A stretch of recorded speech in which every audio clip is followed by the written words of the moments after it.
CEO Li Jinwu was a man of ice, his mansion a cold and silent castle. No one could stand working for him, and his sons, Jun and Ha-jun, lived under the shadow of his absence. But everything changed the day the humble Kim Min-ji, a cleaner with a smile on her face and a giant heart, accepted the job. Li Jinwu returned home, furious after an exhausting day, ready to unleash his frustration. He expected to find the house spotless, but what he saw in the kitchen paralyzed him. There was Min-ji, not just washing dishes, but turning the chore into a foam party, blowing bubbles at the boys who were laughing as they never had before. That scene, so simple and full of life, broke the ice in his heart and changed everything forever. Time seemed to freeze. Li Jinwu, the man who commanded empires with an icy gaze, stood paralyzed on the kitchen threshold, an imposing figure and, for the first time in a long while, utterly speechless. The fury that had propelled him through the door, the exhaustion that weighed on his shoulders, all dissolved into a silent shock. His eyes, accustomed to analyzing reports and charts, were now fixed on a scene that defied all the logic of his meticulously ordered world. There she was, Kim Min-ji, the new cleaner, sleeves rolled up and an apron splattered with suds. But it wasn't the sparkling dishes that held his gaze. It was the explosion of life radiating from her and his children. Jun, the elder, usually so reserved, had wide eyes filled with pure joy, his mouth open in a contagious smile as a cloud of white foam settled in his hair. Ha-jun, the younger, a whirlwind of energy that rarely manifested in his presence, was laughing so loudly that the sound echoed through the mansion's cold walls, a sound Li Jinwu barely remembered hearing. Min-ji, with gloved hands, wasn't just washing dishes. She was orchestrating a symphony of bubbles. With an agile and playful movement, she scooped up handfuls of foam and gently tossed them over the boys, who dodged and laughed, trying to catch them in the air. Her eyes, previously focused on the task, sparkled with a light Li Jinwu hadn't seen in anyone for years, a light of genuine fun and affection. She seemed like a big child, completely immersed in play, oblivious to the outside world, and more importantly, oblivious to her boss's imposing presence. The contrast was brutal. His house, a sanctuary of silence and order, was now filled with the most beautiful and chaotic sound he could imagine, the uninhibited laughter of his children. It was a sound he had tried to buy with expensive toys, with private lessons, and with the promise of a bright future, but which he had never managed to evoke. And there it was, free, spontaneous, provoked by a woman who earned her living cleaning up after others. A sharp pang pierced Li Jinwu's chest. It wasn't anger, nor frustration. It was something deeper, more painful. It was the raw realization of what he had denied himself, and more cruelly, his children. He had built an empire, but he had neglected the most important kingdom, the heart of his own family. The scene before him was a relentless mirror, showing him the coldness of his own fatherhood, the absence of warmth he had imposed on those he loved most. Suddenly, Min-ji turned to grab a clean plate, and her eyes met Li Jinwu's. The smile on her face froze, the joy in her eyes transformed into instant panic. Her shoulders hunched, and she let out a small, muffled gasp, as if caught red-handed in a terrible crime. The boys, sensing the abrupt change in atmosphere, also turned. Their laughter died in their throats, replaced by a heavy silence and an expression of apprehension on their faces. They knew their father's posture well. "Mr. Li!" Min-ji's voice was a frightened whisper, almost inaudible. She quickly pulled her hands into her apron, as if the foam were incriminating evidence. I'm so sorry, They were so quiet, and I thought a little fun." She stumbled over her words, her eyes downcast, awaiting the scolding, the dismissal, the reprimand that was sure to come. The boys, Jun and Ha-jun, took a step back, their small bodies tense.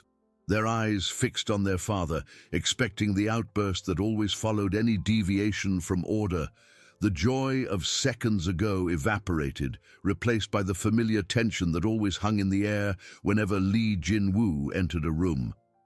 But the outburst didn't come. Li Jinwu was still there, standing, his eyes fixed on them. The initial fury had been completely swept away, and in its place, there was an overwhelming confusion. He saw the fear in Minji's eyes, the apprehension on his children's faces, and a new pang of pain hit him. Was this how they saw him? As a tyrant who destroyed joy? He opened his mouth to speak, but the words seemed caught in his throat. What would he say? That their joy was unacceptable, that spontaneity was forbidden. The truth was, he didn't know what to say. For the first time in years, Li Jinwu was without a script, without a strategy, without control.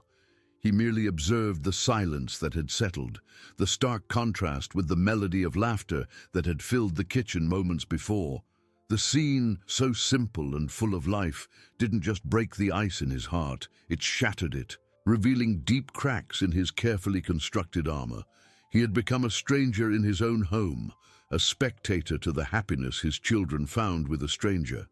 And in that moment, Li Jinwu knew, with painful clarity, that something fundamental needed to change. He didn't know how, but the image of those bubbles and that laughter would be etched in his mind. A constant reminder of what he had lost and what perhaps he could still recover. The silence in the kitchen was deafening, but within Li Jinwu a tumult of emotions began to stir, promising a storm of transformation. The silence that fell upon the kitchen was heavier than any shout, more deafening than any explosion. Li Jinwu, the man who dictated the rhythm of large corporations with a single word, now found himself mute, paralyzed not by anger, but by overwhelming confusion. His eyes, once icy and calculating, now reflected an internal landscape in ruins. The image of his children, June and Hajun, recoiling in fear, their small bodies tense, the smiles of seconds ago completely erased, was a direct blow to his soul. Was this how they saw him, as the embodiment of the end of joy? That thought, more than any negative financial report, more than any business betrayal, struck him with brutal force. Minji, in turn, was on the verge of collapse. Her eyes, once bright with amusement, were now fixed on the floor, awaiting judgment. She felt cold sweat trickling down her back, her heart beating erratically against her ribs. The foam in her hands now seemed like a stain of guilt, a testament to her imprudence. She had broken the unspoken rule of that house, the prohibition of spontaneity, the aversion to noise, the repulsion to unrestrained joy. "Mr. Li, I truly am sorry," she murmured again, her voice almost inaudible, a thin thread of regret. She began to rub her hands on her apron as if she could erase the evidence of her infraction, but the foam seemed to cling, a vivid reminder of what had happened. June, the elder, who usually hid behind his younger brother in moments of tension, took a step forward, an astonishing act of courage, his eyes, though apprehensive, fixed on his father. "Dad, it's my fault," he said, his voice small but firm. "I asked Auntie Minji to play. I started throwing foam." Hajun, the younger, clung to Jun's leg, his large, round eyes filled with unshed tears, ready to defend the new friend who had brought so much light to their afternoon. That gesture from June, the attempt to protect Minji, was the second sharp pang in Li Jinwu's chest. His own children were defending a stranger from him, their own father. It was an abyss he had dug with his own hands, with his absence, with his coldness. Li Jinwu felt a lump in his throat. The words he was accustomed to uttering, orders, criticisms, demands, seemed inadequate, empty. He looked at Minji, at the fear in her eyes, at her hunched posture, and then at his children. At Jun's unexpected loyalty, at Hajun's apprehension. He couldn't shout, he couldn't fire her, he couldn't destroy the only source of joy his children had found in a long time. But what could he do? What should he do? An almost imperceptible tremor ran through his body. It was his armor cracking, the ice melting.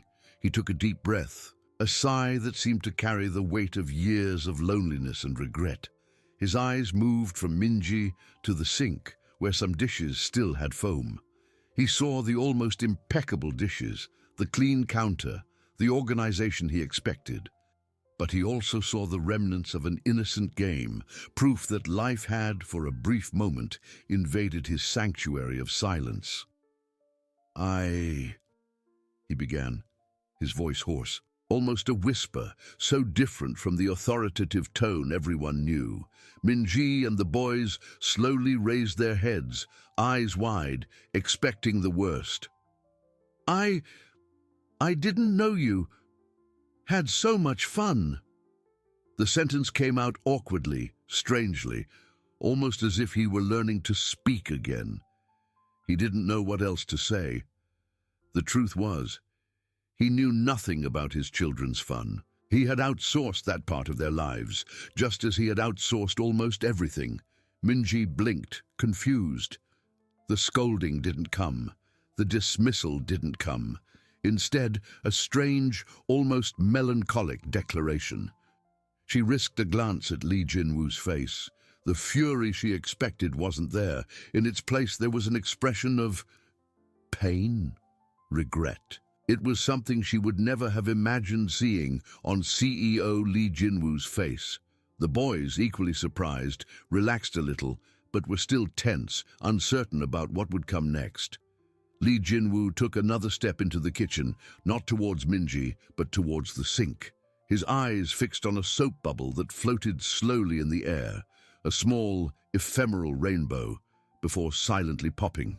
That bubble, so fragile and beautiful, seemed to encapsulate the joy he had lost, the childhood he had denied himself and his children. He reached out, almost unconsciously, and touched the wet surface of a freshly washed plate. It was spotless. "Continue," he said, his voice a little firmer, but still carrying a strange vulnerability. Minji and the boys exchanged glances, not understanding. "Continue. What you were doing." He wasn't talking about the dishes. He was talking about life, about joy, about the connection he had witnessed. He turned to Minji, and for the first time, his eyes weren't icy, but inquisitive, almost pleading for an answer he didn't know how to formulate. "My children, they've never laughed like that before." It was a confession, an acknowledgement of his own failure. Minji felt a strange warmth spread in her chest. The tension hadn't completely disappeared, but the imminent threat had. She saw the truth in Li Jinwu's eyes. He wasn't angry about the play, but about its very absence. That moment, so charged with misunderstandings and broken expectations, was transforming into something new, something unexpected. CEO Li Jinwu, the man of ice, was beginning to thaw, and the first crack in his armor revealed not anger, but a deep and painful loneliness. That day, the scene of foam and laughter didn't just break the ice, it opened a rift to a new path. A path Li Jinwu, for the first time in his life, was hesitant but willing to explore. The silence that followed his confession, "My children, they've never laughed like that before," was different from any other. It wasn't the heavy silence of contained anger, but a silence laden with an almost palpable vulnerability. Minji still stood, her hands slightly damp from the foam, her heart pounding. She looked at the boys, then at Li Jinwu. What did he mean by "continue"? What you were doing? Was it an order or an invitation? The line between her role as an employee and the unexpected intimacy of that moment was dangerously thin. She risked a glance at the CEO's face. The icy expression had softened, replaced by something she couldn't quite identify, a mixture of surprise, regret, and an almost childlike curiosity. He wasn't reprimanding her, he was observing them as if they were a newly discovered phenomenon. June and Hajun, still tense but with a glimmer of hope in their eyes, also looked at their father. The outburst didn't come. The punishment didn't come.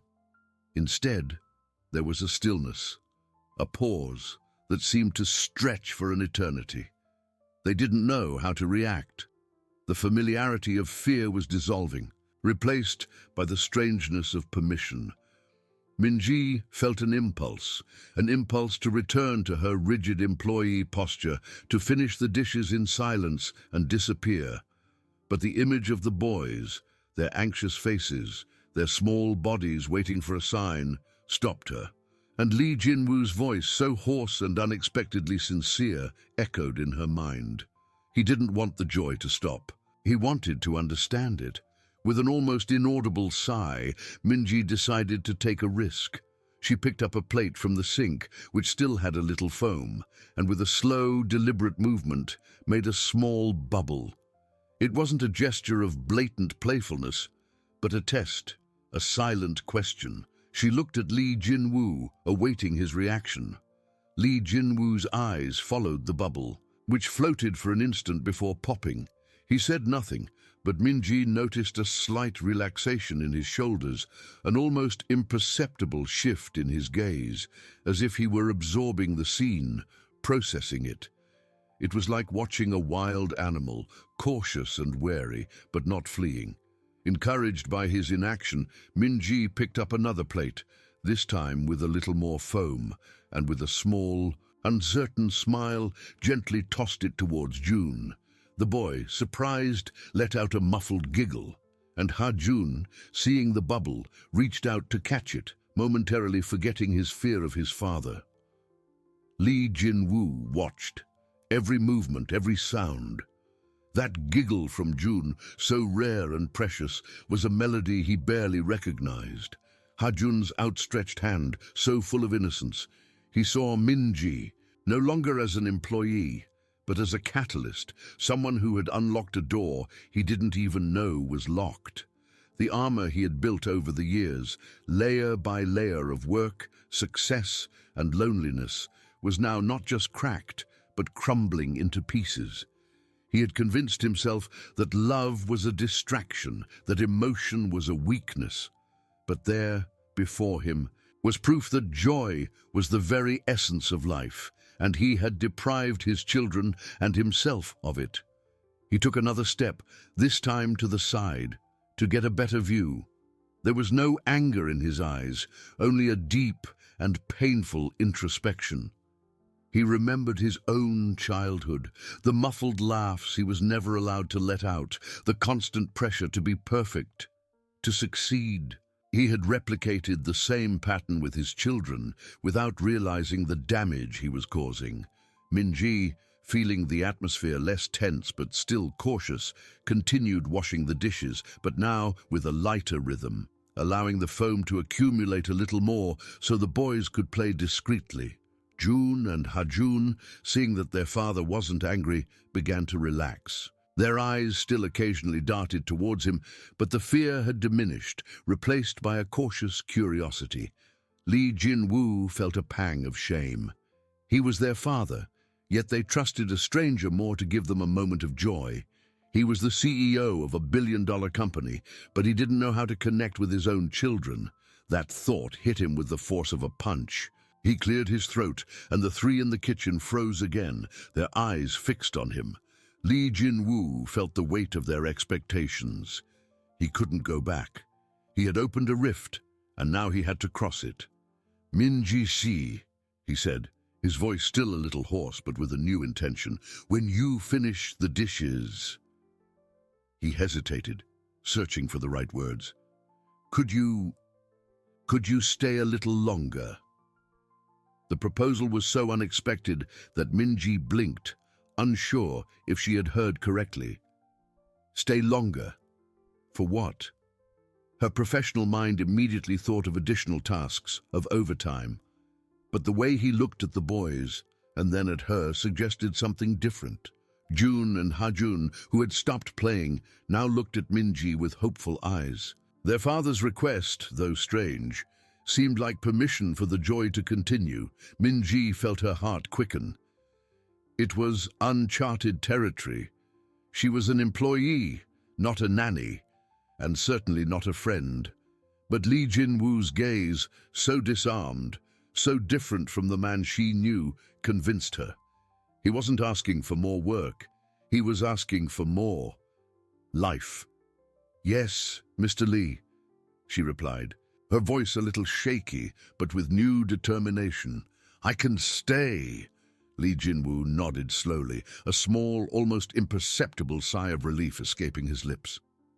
He didn't know what would come next, but for the first time in a long while, he was willing to find out. He was willing to allow himself to feel, to allow himself to fail, to allow himself to learn.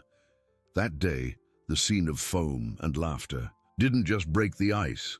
It opened a rift to a new path, a path Li Jinwu, for the first time in his life, was hesitant but willing to explore. And the first step, he realized, was simply to be present. Minji's "Yes, Mr. Li" echoed in the kitchen, a simple answer yet laden with a complexity none of them could fully decipher. She didn't know what "stay a little longer" meant, nor did he. It was a request born of vulnerability, a bridge thrown across the abyss of loneliness, of a man who had never known how to ask for anything beyond reports and results. Minji felt the weight of that moment. It wasn't just another task. It was an invitation to unknown territory, a place where the lines between employee and confidant, between stranger and catalyst of joy, began to blur dangerously. Li Jinwu, in turn, felt an almost palpable relief, immediately followed by a wave of discomfort. He had made the request, but now, what to do? He was a master of business strategies, of complex negotiations, of leading empires. But there, in the kitchen of his own home, before his children and a woman he barely knew, he felt like a novice, awkward and without a script. His eyes, which once swept through boardrooms with authority, now darted away, uncertain. He cleared his throat again, a dry sound that broke the silence, but didn't fill the void. The boys, June and Ha-jun, were like little emotional thermometers. The fear had diminished, but caution remained. They looked at Minji, then at their father, waiting for a sign, a direction. The joy of the foam had been a lightning flash, and now they were in the quiet that followed the storm, unsure if the sun would shine again. Minji, with her innate practicality, decided to act. She finished rinsing the last plate, dried her hands on her apron, and began to organize the sink, a familiar gesture that gave her a sense of control. "I'll put away the dishes, Mr. Li," she said, her voice a little firmer now, seeking to anchor the situation in routine. It was a way to buy time, to allow the tension to dissipate a little before facing the "stay longer." Li Jinwu watched her. Every movement was efficient, without waste.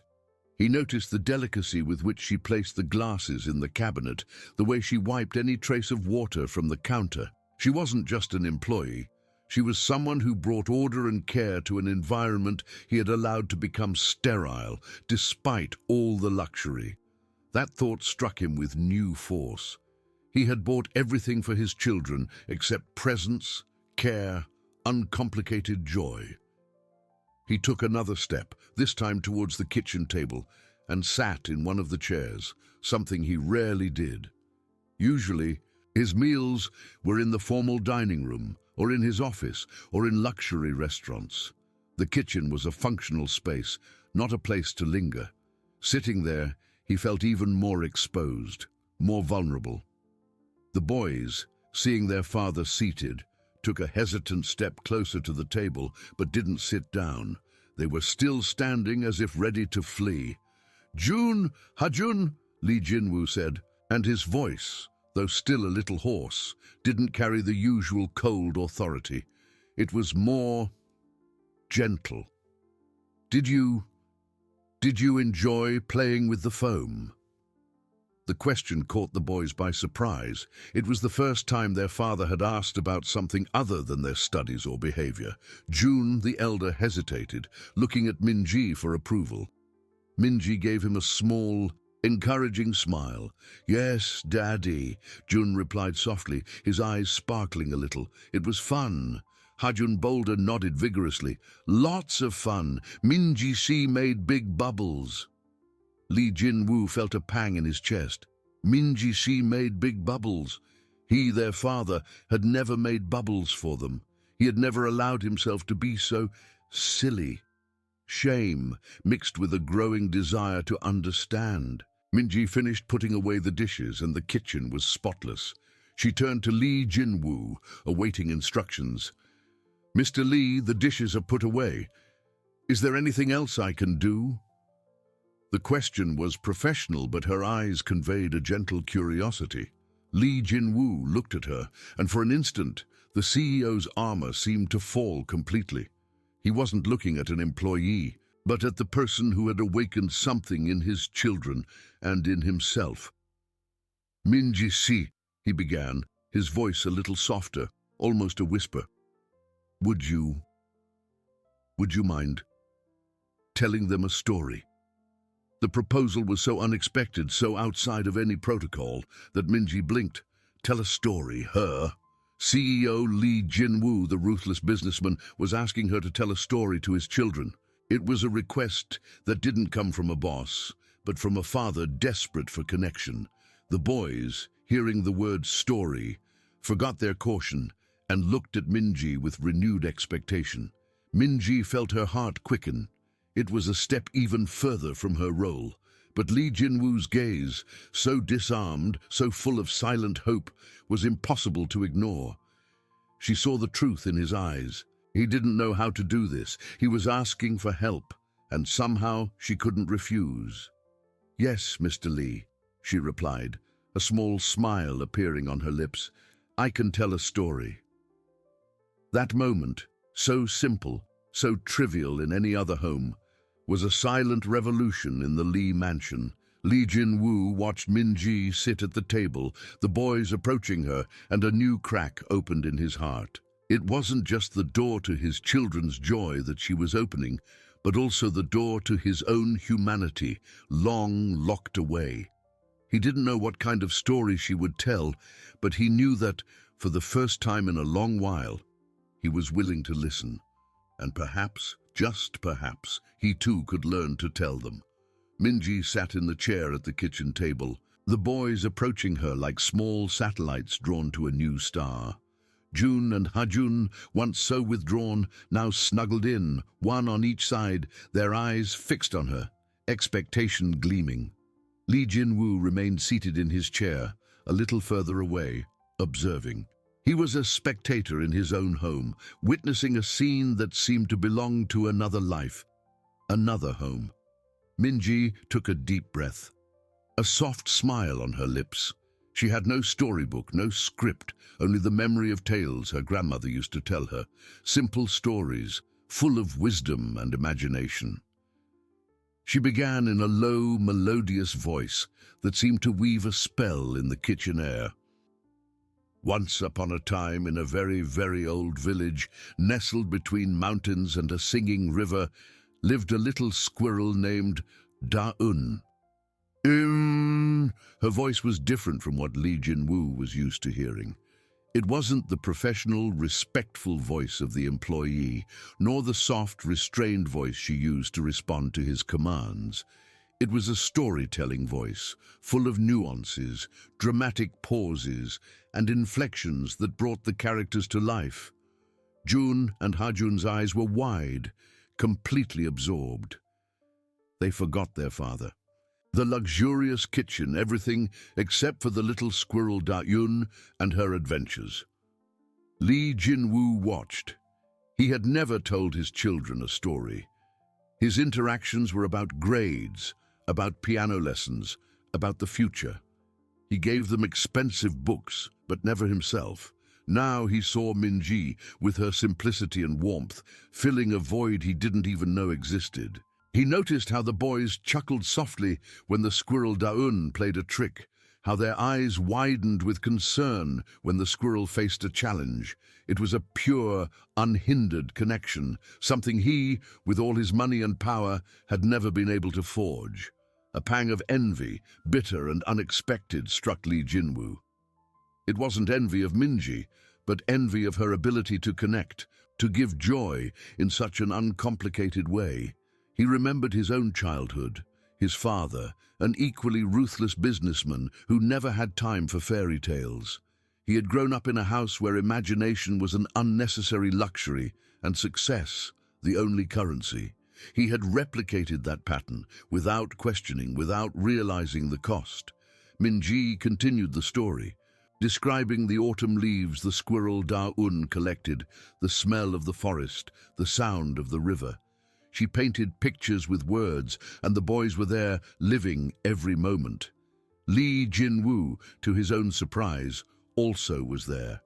He found himself imagining the forest, the squirrel, the breeze. It was as if a dormant part of his own mind, long silenced by logic and numbers, was awakening. The story came to an end, with the squirrel Da-un finding his treasure and sharing it with his friends. The boys let out a collective sigh of satisfaction. "More, Minji-si! One more!" Ha-jun pleaded, his eyes sparkling. Jun nodded vigorously, completely forgetting his usual shyness. Minji laughed, a light, genuine sound rarely heard in that house. "Perhaps another time, Ha-juna," she said, stroking Jun's hair. "Now, Minji-si needs to go." The boys' smiles wavered. The reality that Minji was an employee and that her time was limited returned. Li Jinwu felt a pang of disappointment too. He didn't want her to leave. He didn't want the magic to end. "Minji-si," Li Jinwu said, his voice firmer now, but still with a strange softness. He stood up and approached the table. How long would you be willing to stay to tell more stories?" The question hung in the air, laden with a much greater meaning than the word suggested. It wasn't just about stories. It was about time, about presence, about a father's clumsy attempt to reconnect with his children, and perhaps with his own soul. Minji looked at him, and for the first time she didn't see CEO Li Jinwu, but a lost man searching for a path, and she, the cleaner, felt that somehow she was being invited to be the map. Li Jinwu's question hung in the kitchen air, denser than the soap foam that moments before had filled the room with laughter. How long would you be willing to stay to tell more stories?" Minji looked at him, and for an instant the image of the ruthless CEO, the cold and distant businessman, vanished. In his place she saw a lost man, an awkward father whose eyes behind the facade of power revealed a silent plea. He wasn't asking for an extra service. He was asking for a bridge, a connection that he in his vast wealth couldn't build. Her heart quickened. It was a request that defied all the conventions of her position. She was the cleaner, the person who cleaned up messes, not the one who filled emotional voids. But the boys' eyes, Jun and Ha-jun, fixed on her with such pure hope, were impossible to ignore. They were like small birds who had found a safe nest and now feared it would be taken away. Minji took a deep breath, searching for the right words. "Mr. Li," she began, her voice soft but firm, "my work hours end in an hour. I have other commitments afterward." She wasn't refusing, but setting a boundary, reminding him of the reality of her situation. She wasn't a nanny, nor a full-time storyteller. Li Jinwu felt a tightening in his chest. The rejection, even if gentle, was a blow. He was so accustomed to getting everything he wanted, to seeing his desires transformed into reality with a nod. But this wasn't a business contract or a company acquisition. This was about something far more intangible, something money couldn't buy: time, affection, presence. "I understand, Minji-si," he said, his voice a little hoarser. He took a step closer, the distance between them narrowing. "But what if I could compensate your time? Financially, of course. I need them to have this. I need them to feel this. His words were clumsy, almost a stammer for a man of his stature. He was pleading, and the awareness of it struck him hard. Minji hesitated. The financial offer was tempting, of course. Every extra one meant more for her family, for her own hopes and dreams. But it wasn't just about money. It was about what she would represent if she accepted. She would be the storyteller, the friend of the CEO's children, a fine line that could easily be erased or misinterpreted.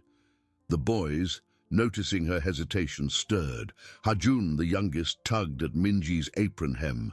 "Please, Minji-si, one more story. Can the squirrel Da-un find a new friend?" June, more reserved, just looked at her with large, pleading eyes. That look, the innocence on their faces, melted Minji's caution. She couldn't ignore their genuine desire. And she also couldn't ignore Li Jinwu's vulnerability. He was trying, in an awkward and perhaps misguided way, he was trying to be a father.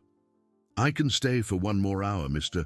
Li," Minji finally said, a small smile appearing on her lips. "But not for extra money. I'll stay because the boys want another story, and because I like telling them too." Li Jinwu felt a relief that surprised him. It wasn't the victory of a closed deal, but the lightness of a burden he hadn't known he was carrying. He nodded, unable to formulate a complex response. "Thank you, Minji-si," he said, and the gratitude in his voice was palpable. The boys let out a muffled cry of joy. Hajun hugged Minji's legs, and June even allowed himself a small smile. The kitchen, which had once been a stage of tension, now radiated a gentle warmth. Minji sat down again and the boys snuggled in. "So," she began, her voice soft and melodious, "the squirrel Da-un, after finding his treasure, decided he needed a friend to share his adventures with." Li Jinwu watched. He didn't sit this time. He remained standing, leaning against the counter, at a respectful distance. He observed her, not as a boss, but as a student. He saw the way Minji gestured, how her voice changed for each character, how she captivated his children's attention with something so simple and at the same time so profound. He remembered all the times he had tried to buy his children's happiness, expensive toys, luxurious trips, private tutors. He had given them everything except himself, and now Minji, with nothing but her voice and her imagination, was giving them something he had never achieved. A new emotion began to bubble within him, not just envy, but a deep and painful self-awareness. He had been an absent father, not out of malice, but out of ignorance, by following a life script his own father had written for him. He had become the man his father expected, but not the father his children needed. As Minji continued the story, describing the squirrel Da-un's journey to find a friend, Li Jinwu felt a pang of hope. If Minji could open his children's hearts, perhaps she could in some way show him how to open his own. He didn't know how, nor what it would mean for his life or hers. He only knew that, for the first time in a long while, he didn't want the story to end. He wanted to learn to be a part of it. The clock on the kitchen wall ticked, marking the fading time, but for Li Jinwu, time seemed to have stopped. He was at a threshold, on the verge of a discovery that could redefine his entire life. And the cleaner, Minji, with her soft voice and gentle heart, was the key to this new door. He wondered what else she could teach him, a man who thought he already knew everything. Minji continued the story. The squirrel Da-un, in his search for a friend, found a shy little hedgehog hiding under dry leaves. Minji's voice became softer for the hedgehog, more curious for Da-un. She described the forest in vivid detail, the smell of wet earth, the whisper of the wind through the trees, the sunlight filtering through the canopy. The boys were mesmerized, their small bodies leaning forward, absorbing every word. Hajun chuckled softly when the hedgehog was startled by a falling leaf.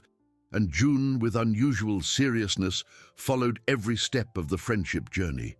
Li Jinwu watched the scene, a strange mix of fascination and pain settling in his chest. He saw his children, so open, so vulnerable, so present. It was a sight he rarely witnessed. In his presence, they were more restrained, more respectful, but never so genuinely joyful. He had built an empire, but he had failed to build a bridge to the hearts of his own children. Minji, with her simplicity and essence, was doing it effortlessly. Self-awareness was a bitter blow. He had prided himself on his ability to foresee, to plan, to control. But here he was a mere spectator, powerless to replicate the magic unfolding before him. He had given his children books about the world, but Minji was giving them the world itself through imagination. He had taught them to seek success, but she was teaching them to find joy in small things. The story of the squirrel and the hedgehog reached its climax, with the two becoming inseparable friends, sharing their discoveries and their laughter. The boys let out a satisfied sigh when Minji uttered the last sentence. And so, Dayun learned that the greatest treasure is not what you keep, but what you share. A soft silence filled the kitchen. Hajun, his eyes still sparkling, looked at Minji.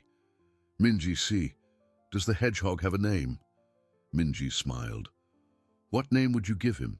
Hajuna? Pello, because he has a lot of fur. June, who rarely spoke unprompted, added, and he's cute like a fur ball. Minji laughed, and the sound was like wind chimes. Pilo is a beautiful name for a hedgehog. Li Jinwu felt a lump in his throat. He had never asked his children such a simple question, never invited them to participate in creating a story. His mind, trained for efficiency, saw this as a waste of time. Now he saw the richness of that moment, the way their imagination blossomed. But the extra hour was coming to an end. The clock, relentless, continued its march. Minji, with a gentle but resolute look, began to stand up. Well, boys, Minji-si really needs to go now. The smiles on Hajun and Jun's faces disappeared.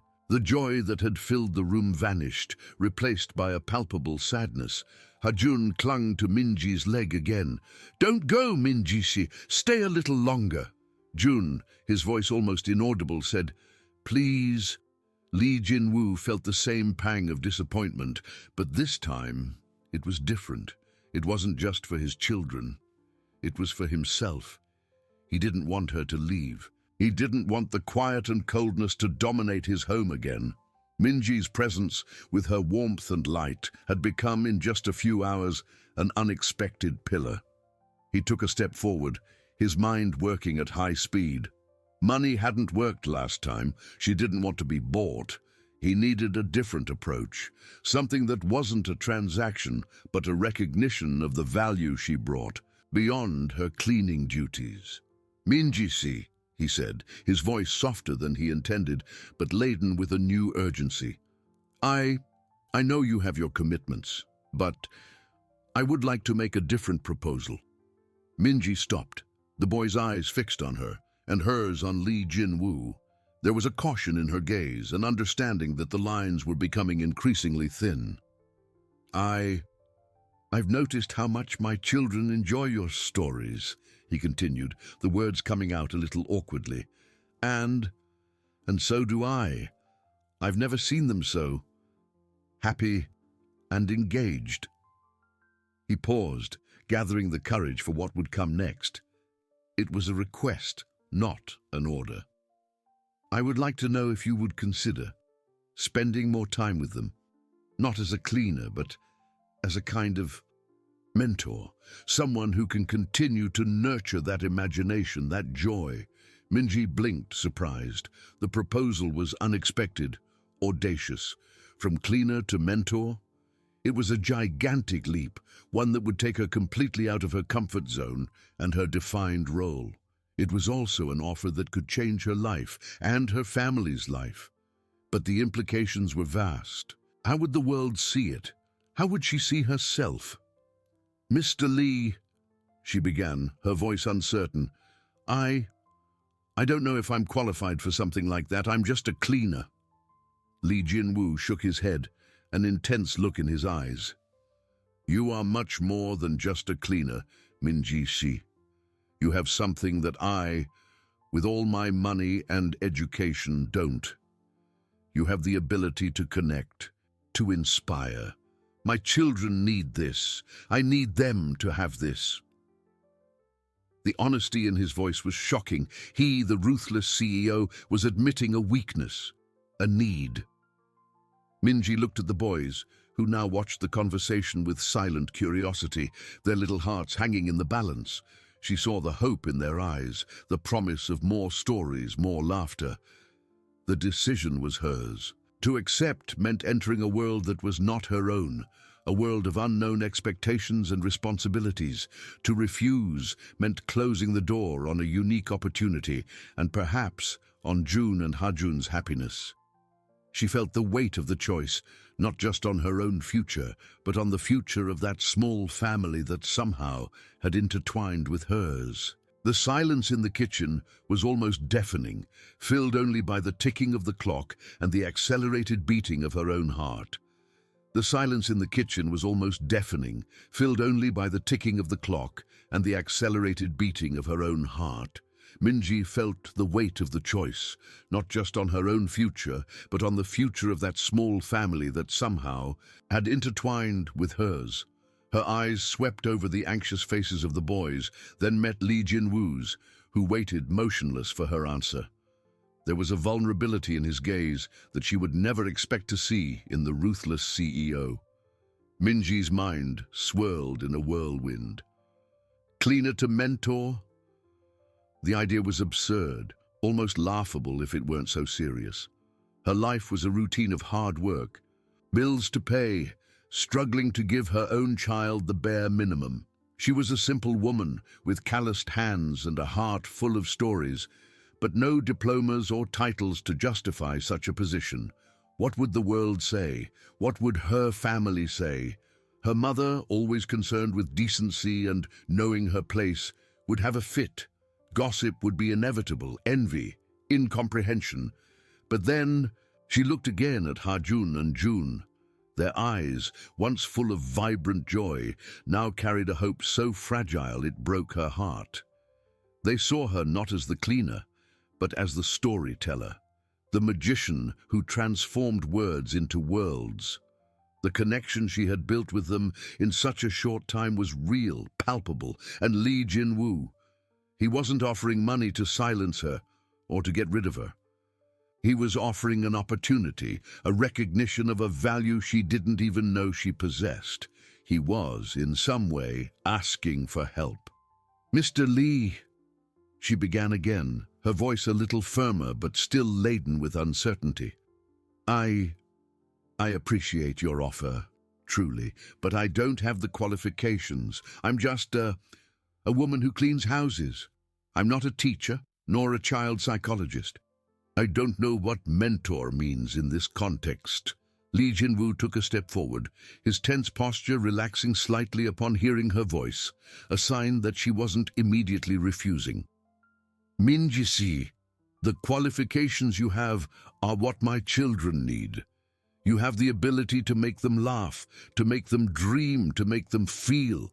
You make them participate. You make them think. This isn't learned from books or universities. This comes from the heart."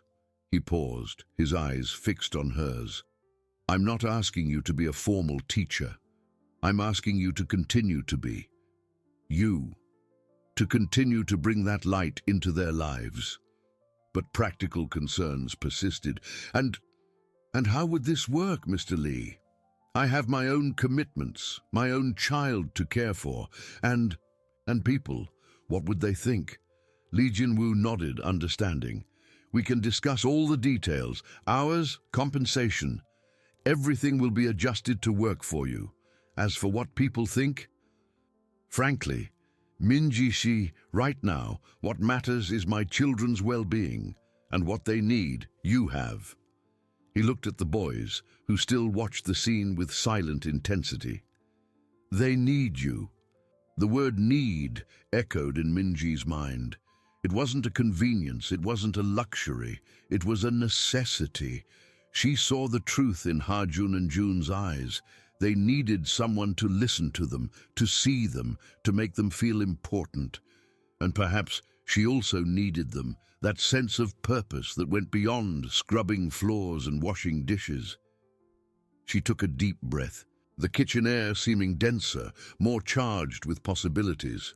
It was a leap into the dark, a dive into unknown waters. But the alternative was to return to her routine, knowing there was a chance to bring more joy to those children, and that she had let it pass.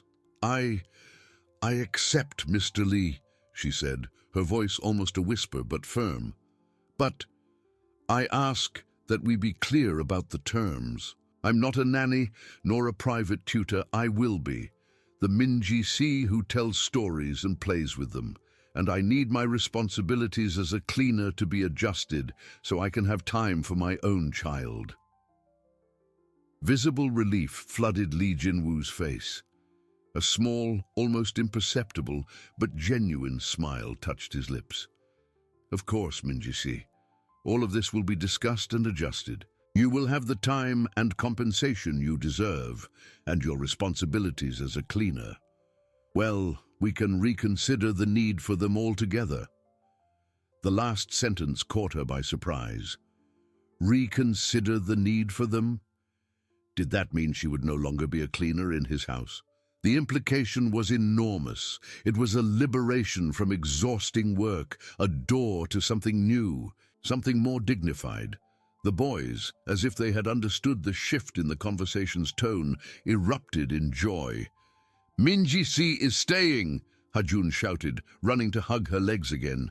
Jun, with a rare and radiant smile, just nodded, his eyes sparkling. Minji knelt to hug Ha-Jun, feeling the warmth of his small body. She looked at Jun, who shyly approached to also be included in the hug. In that moment, all her doubts, all her fears, seemed to dissipate, replaced by a wave of affection.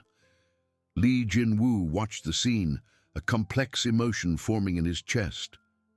Relief, yes, but also a new sense of hope. He had done the right thing. He had opened a door not just for his children, but for himself. He didn't know what the future would bring, but for the first time in a long while, he didn't feel the overwhelming weight of loneliness and ineffectiveness. He had found a key, and that key had a name. Minji. Minji Si, he said, his voice softer than ever. Thank you.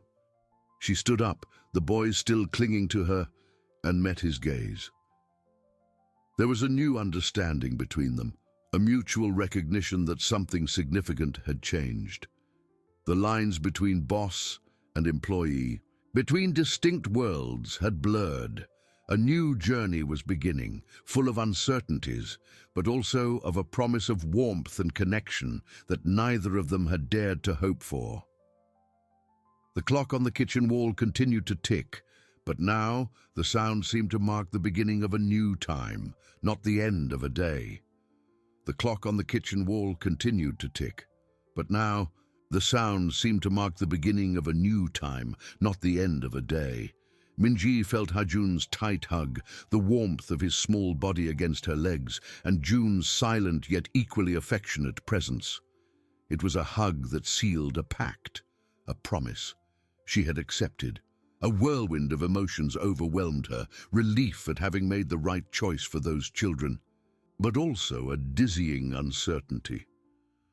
Minji Si, he said again, his voice softer than ever. Thank you.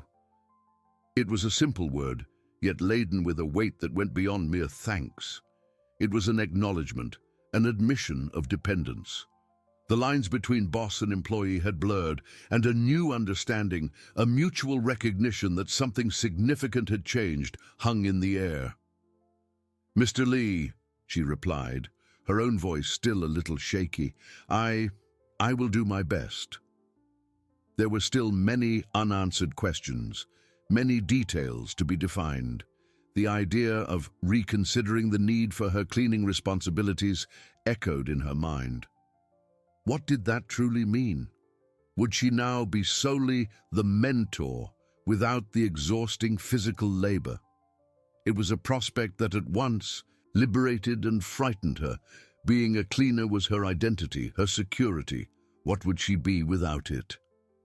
Li Jinwu, as if reading her thoughts, stepped forward, his posture now more relaxed, almost inviting. "Please sit down, Minji-si. We need to discuss the details. Boys, why don't you go to the living room and choose a book for Minji-si to read later?" The boys, still euphoric, obeyed without question, running out of the kitchen with renewed energy. Silence returned, but it was a different silence, filled with the expectation of a new beginning. Minji sat in the chair he indicated, feeling strange to be there, not as someone who cleans, but as someone who negotiates. "Minji-si," he began, sitting across from her at the table, the same table she cleaned daily. "I understand this is a significant change. I want you to know that I take this very seriously. My priority is June and Ha-Jun's well-being, and you have proven to be the right person for it." He paused, gathering his thoughts. "First, about your responsibilities. As I said, I no longer see the need for you to continue with the cleaning work here. I will hire a cleaning team to take care of the house. Your focus will be exclusively on the boys." Minji blinked, processing the information. It was a liberation, a weight lifted from her shoulders, but it also took her out of her comfort zone. "Mr. Li, I appreciate it, but I still need to work. I have my own child, my bills." "And you will continue to work, Minji-si. Your compensation will be adjusted to reflect your new role and the value you bring. It will be a salary that allows you to fully focus on the boys without the financial worries that cleaning work brought, and of course, with enough time for your own child." He picked up a small notepad and a pen, the CEO resurfacing, but with a sensitivity she had never witnessed. "We can start with a proposed schedule. How many days a week would you feel comfortable spending here, and at what times? I am flexible as long as the boys have your presence regularly." Minji hesitated. It was a generous offer, almost unbelievable. She had never imagined such freedom. I could come 3 or 4 days a week, Mr. Li. Perhaps in the afternoon, after the boys' school, and before I need to pick up my own child." "Perfect," he noted. "And as for compensation, I would like to offer a monthly salary that is substantially higher than what you received as a cleaner, something that gives you security and recognition for your worth. How about double your previous salary, with all the benefits of a full-time employee, including health insurance?" Minji gasped. Double with health insurance? It was more than she had dared to dream. It was a chance to give her son a better life, to perhaps even save for the future. Her eyes filled with unshed tears of gratitude. "Mr. Li, this is very generous. I don't know what to say." "Say you accept, Minji-si," he replied, a slight smile playing on his lips. "You deserve this, and my children deserve the best. You are the best for them." The formality of the negotiation, though unexpected, reassured her. He was treating her with respect, as a professional, not as an inferior employee. But external concerns still haunted her. And what will people say, Mr. Li? I'm a cleaner, you're a CEO. This situation, it's unusual." Li Jinwu sighed, his expression hardening slightly. "I understand your concerns, Minji-si, and I know there will be gossip, speculation, but as I said before, my children's happiness and well-being come first. I am prepared to deal with it, and you won't be alone. I will do whatever it takes to protect you and this new dynamic." He looked her in the eyes, an intensity that made her feel seen, understood. "We can present you as a creative development tutor, or something similar, if that makes you more comfortable. The important thing is that you are here, and that the boys are happy. Minji felt a lump in her throat. He was thinking of everything, even her reputation. It was a level of consideration she would never expect from someone of his status. I accept, Mr. Lee, she repeated, this time with full conviction. I will do everything I can for the boys. A palpable relief filled the space between them. Lee Jin-woo nodded, and for the first time, she saw a glimpse of the man behind the CEO facade, a man who was desperately trying to do right by his family and who had found an unexpected ally in a cleaner with a heart full of stories. Great, he said, closing the notepad. I'll ask my secretary to prepare a formal contract with all the terms we discussed. She will contact you tomorrow to finalize the details. For now, how about we start with that story the boys were waiting for? Minji smiled, a genuine smile that lit up her face. The uncertainty was still there, but now it came with vibrant hope. She had taken a leap into the dark, and it seemed she had landed in a place of light. The clock continued to tick, but now each beat seemed to echo the promise of a future she never imagined possible. A new journey had truly begun. A new journey had truly begun, and it started right there in the living room, under the soft light of the late afternoon. Minji sat on the plush sofa, the two boys snuggled in on either side, their eyes gleaming with anticipation as she opened the fairy tale book Ha-jun had chosen. Her voice, once used to give instructions or whisper songs while cleaning, now rose in dramatic tones, bringing brave princes and princesses in distress to life. It was a sound that filled the space, not with the echo of work, but with the melody of imagination. Lee Jin-woo watched from afar, leaning against the kitchen doorway, an untouched cup of tea in his hands, the sound of his children's laughter, so genuine and uninhibited, was music he hadn't heard in years. He saw Minji, no longer in her cleaner's uniform, but in her simple, everyday clothes, radiating a warmth that seemed to melt the ice that had accumulated in his home. She was the key, yes, but she was also a window to a life he had forgotten existed. A life where joy was not a luxury, but an essential part of the day. For Minji, every word read, every laugh from the boys, was a vivid reminder of the turning point in her life. The weight of the broom and cleaning cloth had been replaced by the sweet weight of the children's bodies nestled against her. The gratitude was immense, almost overwhelming, but beneath the surface of joy, a current of anxiety persisted. Lee Jin-woo's proposal was a dream, but dreams, she knew, could be fragile. What would people say? How would she, a simple woman, fit into this world of luxury and expectations? Lee Jin-woo's promise of protection was comforting, but the world outside was relentless. The next morning, the change was palpable. Minji arrived at Lee Jin-woo's house without her cleaning supplies bag. Instead, she carried a small backpack with some books and art materials she had set aside for the boys. The door opened before she could ring the doorbell, revealing Ha-jun, who hugged her with the force of a small hurricane. Jun, more reserved, smiled and held her hand, guiding her inside. There was no longer the formality of before, just the pure joy of reunion.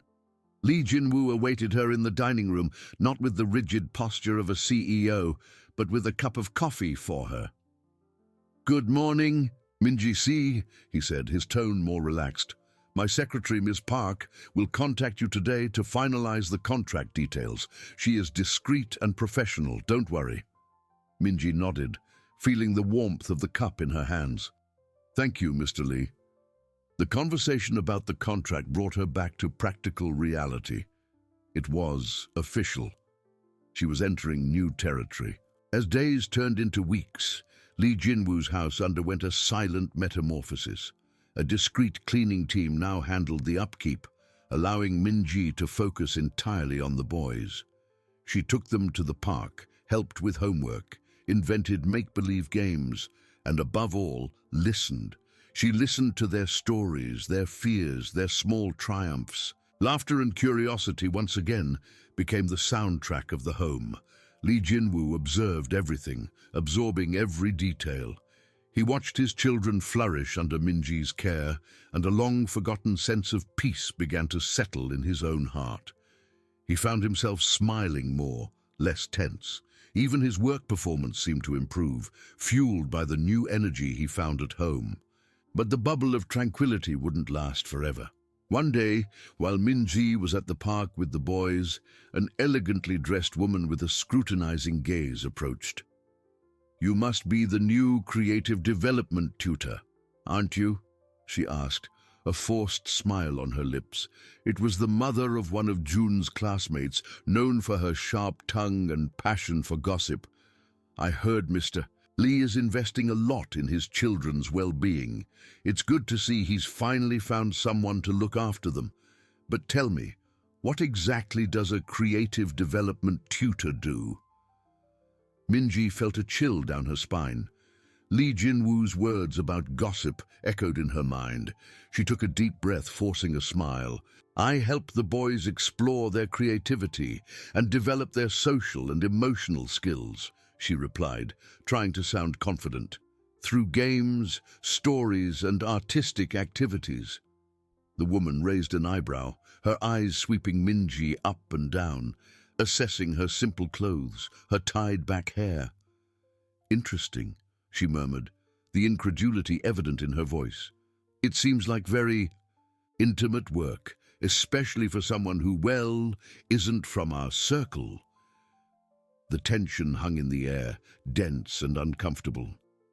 Minji felt a blush creep up her face, but before she could even respond, June, who had sensed the atmosphere, stepped forward. "Minji-si is the best, madam," he said, his voice small but firm. "She teaches us fun things and makes us laugh." Ha-Jun, as always, grabbed Minji's hand, offering his silent support. The woman seemed surprised by Jun's intervention, but soon regained her composure. "Well, I hope so," she said, with a smile that didn't reach her eyes. "Mr. Li's children deserve the best, after all." With a brief nod, she walked away, leaving Minji with a bitter taste in her mouth. Later that day, Minji told Li Jinwu about the incident, her voice full of apprehension. He listened attentively, his expression hardening with each word. "I expected this, Minji-si," he said, his voice calm, but with an undercurrent of steel. "Don't worry, I'll take care of it. No one has the right to question your qualifications or your place here. You are part of this family now, and I won't allow anyone to make you feel less than that." His words were a balm to her wounded soul. She looked at him, and for the first time, she saw not just the powerful CEO, but a man who was willing to fight for her, for his children, for this new and fragile hope they were building together. The journey would be long and full of obstacles, but Minji realized she wasn't alone, and that, in itself, was a new beginning. Li Jinwu's words resonated in Minji's soul, a balm for the wound opened by the malice of strangers. "You are part of this family now, and I won't allow anyone to make you feel less than that." The promise was powerful, almost overwhelming, coming from a man of his status. But even with the warmth of his conviction enveloping her, the coldness of reality persisted. The world outside was a sea of judgments, and she, a simple woman, felt like a fragile boat navigating turbulent waters. In the following days, the bubble of tranquility Li Jinwu had tried to build began to show cracks. Minji tried to ignore the stares, the muffled whispers that seemed to follow her in the park, at school, even at the local supermarket when she was out with the boys. The mothers, once indifferent, now seemed to observe her with insatiable curiosity, their polite smiles not reaching their eyes. She felt the weight of their assumptions, the invisible web of gossip weaving around her. Li Jinwu, for his part, did not remain inactive. He had promised to act, and he did so with the calculated precision of a CEO. Instead of directly confronting Ms. Kim, he opted for a more subtle, yet equally impactful strategy. During a parent-teacher meeting at Jun's school, he made an unexpected appearance, accompanied by Minji and the boys. Before everyone, he publicly praised Minji's work, describing her as an exceptional educator who had transformed his children's lives. He spoke with a sincerity that was hard to dispute, emphasizing the creative and emotional development of the boys under her care. The gesture was a clear signal, a public declaration of support that silenced many of the whispers.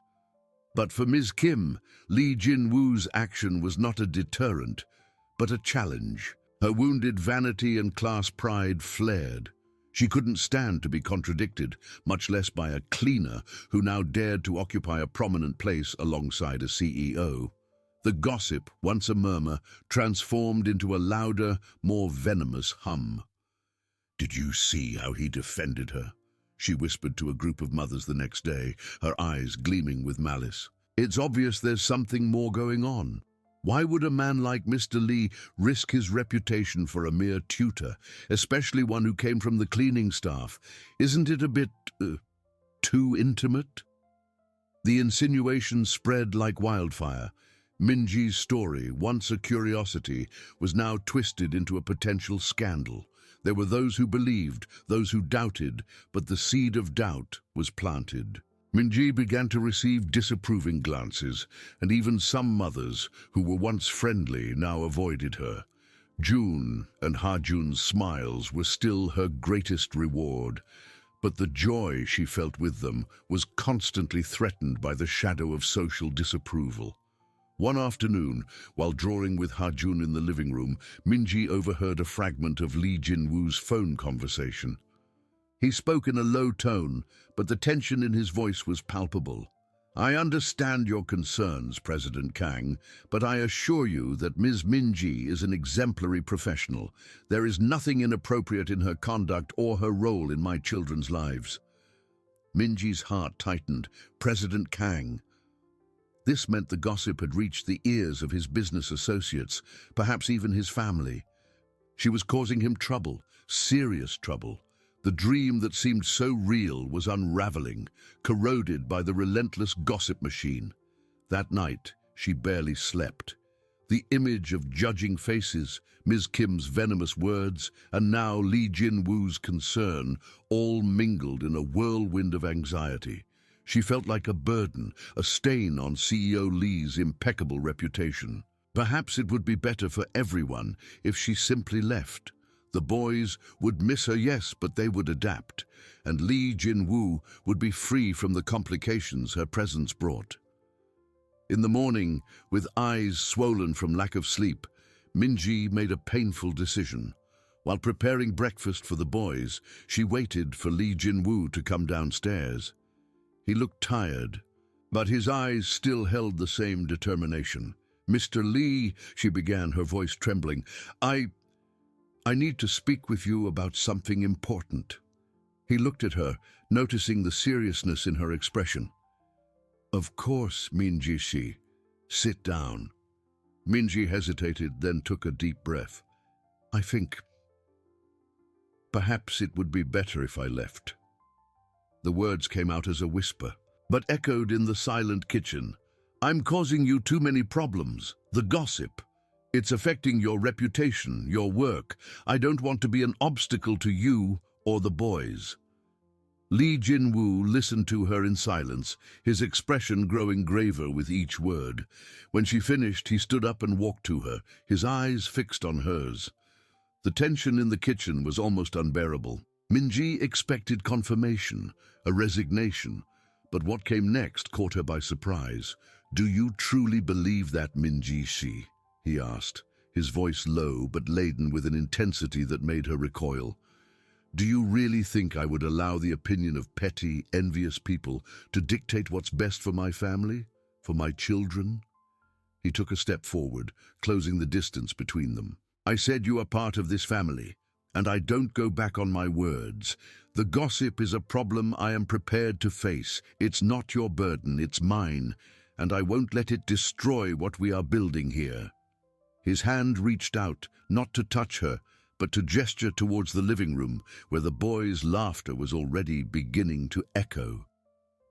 "See what you've brought to this home, Minji-si.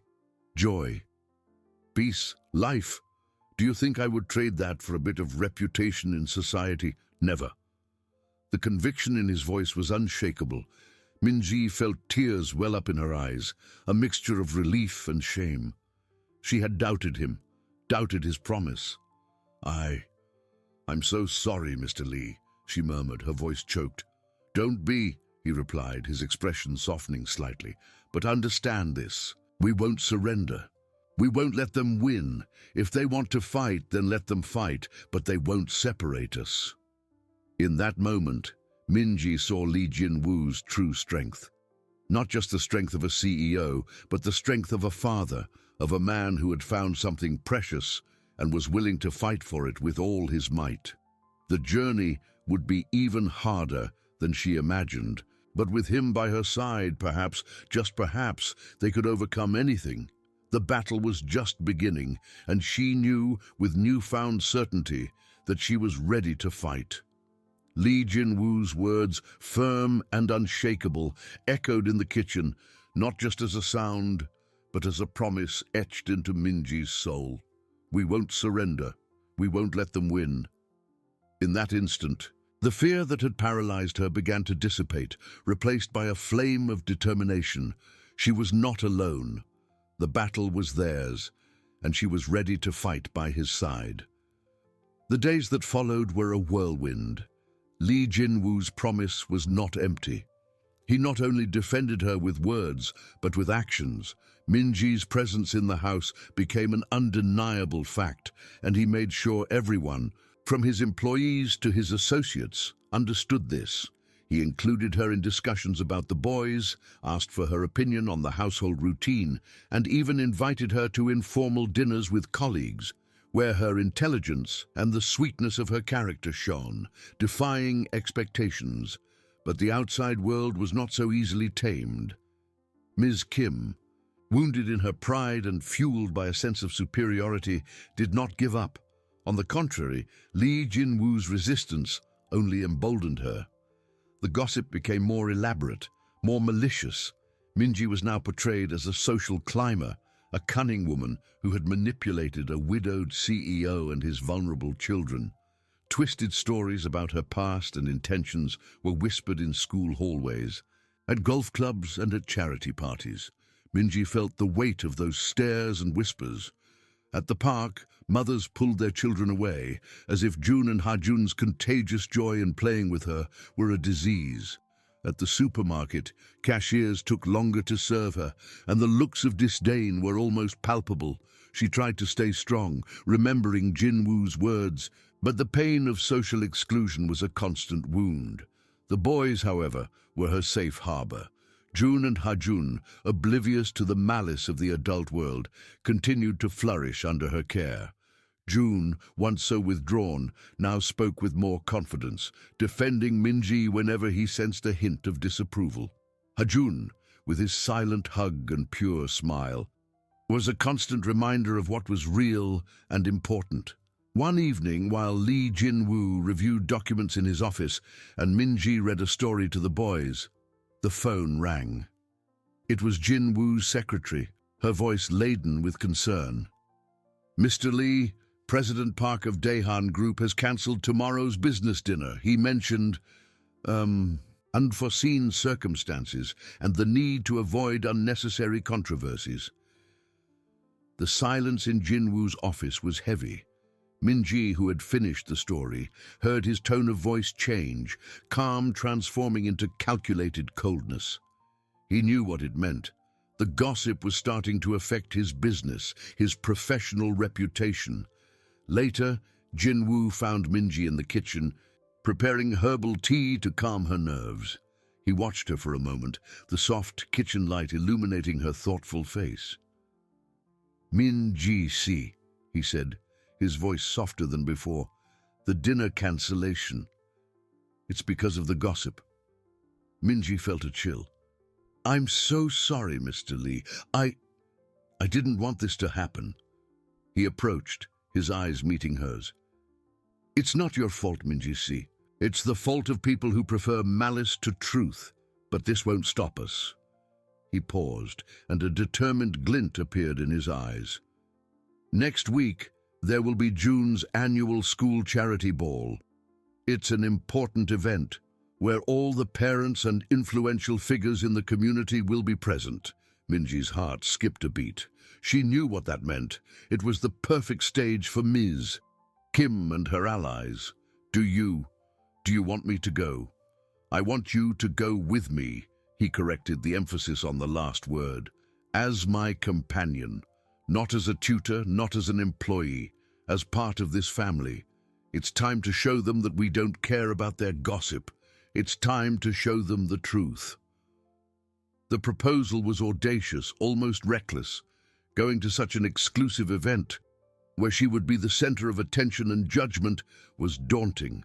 But looking at the determination in Lee Jin-woo's eyes, Minji felt a courage she didn't know she possessed.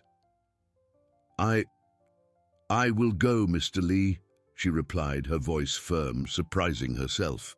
The week that followed was a preparation for battle. Jin-woo arranged a stunning dress for Minji, one that enhanced her natural beauty without being extravagant. She felt like Cinderella, but she knew that midnight would not bring a prince, but rather a social battlefield. The night of the ball arrived. The ballroom was filled with sparkling lights, soft music, and the murmur of voices from Seoul's elite.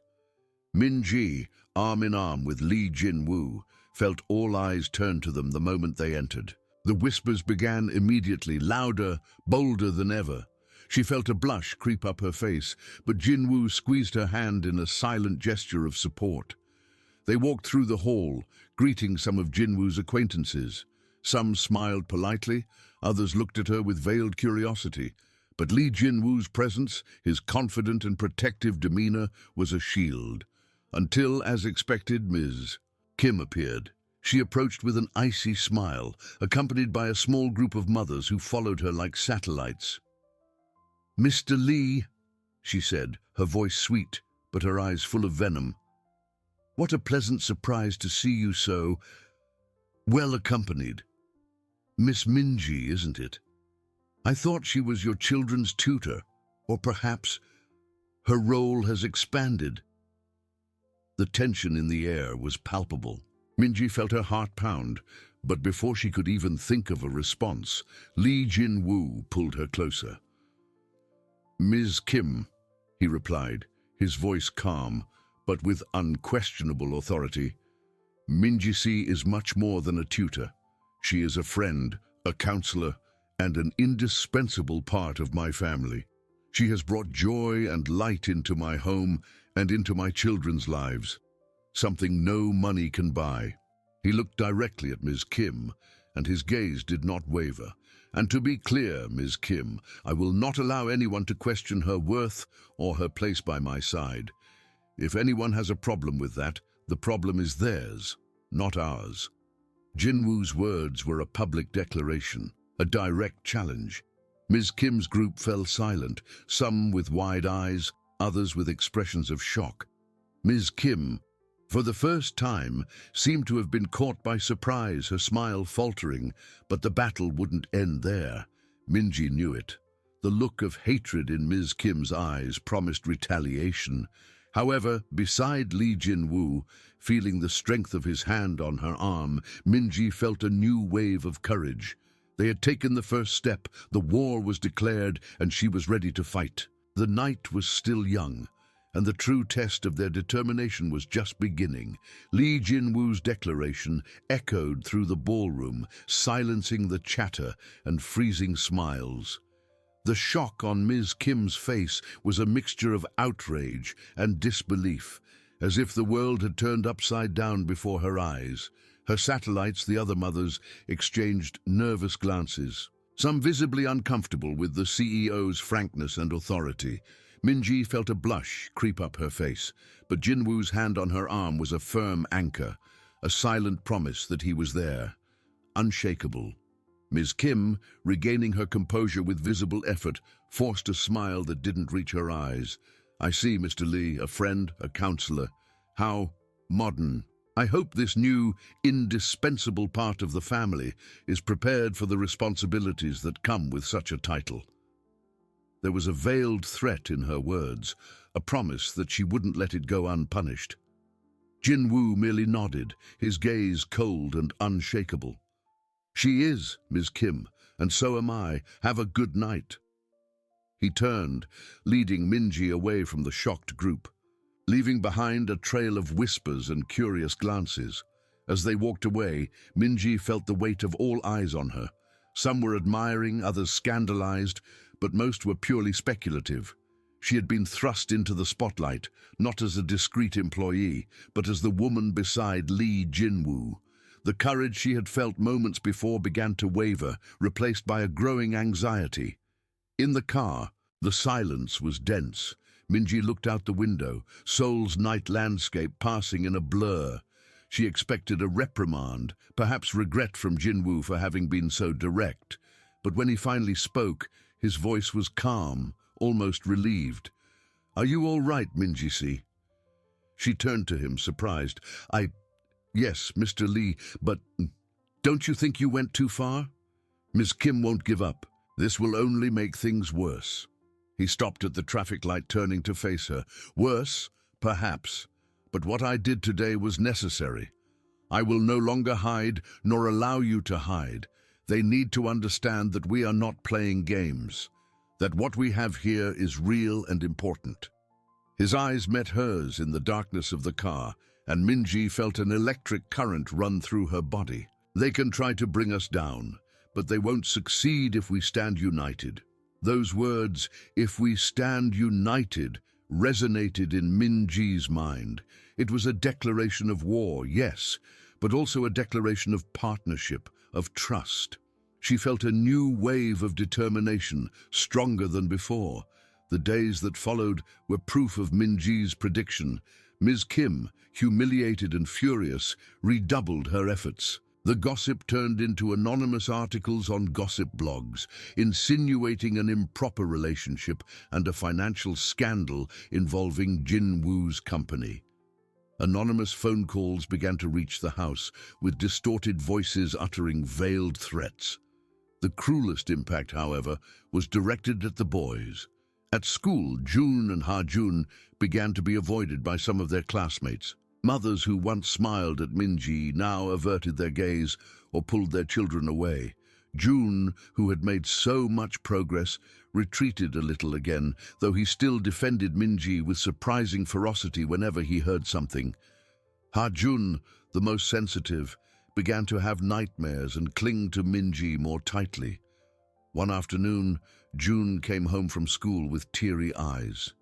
"Minji," he began, his voice choked, "Jae-hyun said you're a bad woman, that you want to steal Daddy from us." Minji's heart broke. She hugged the boy tightly, feeling anger and pain mingle. "Juna, don't listen to those things. You know it's not true, don't you? I would never do anything to hurt you or your father. I love you both." When Jin-Woo learned of the incident, his fury was palpable. He had faced hostile boards of directors and brutal negotiations, but seeing his children targeted by others' malice was a different kind of blow. "This has gone too far," he growled, his voice low and dangerous. "They've crossed the line." He spent the night in his office, making calls, his voice sharp and authoritative. Minji watched him from the doorway, feeling the tension emanating from him. She knew he was planning something. The next morning, Jin-Woo called an emergency meeting with the directors of June's school. He wasn't just furious, he was determined to protect his children and Minji at all costs. "I will not allow my children's school environment to be contaminated by malicious gossip and bullying," he declared, his voice resonating through the meeting room. "I expect the school to take immediate and effective measures to ensure this does not happen again. Otherwise, I will be forced to consider other options, including withdrawing my children and reviewing all my contributions to this institution." The threat was clear and heavy. The school, which largely depended on Jinwoo's influence and money, promised to act. Ms. Kim was discreetly confronted, and Jae-hyun's parents were instructed to control their son's behavior.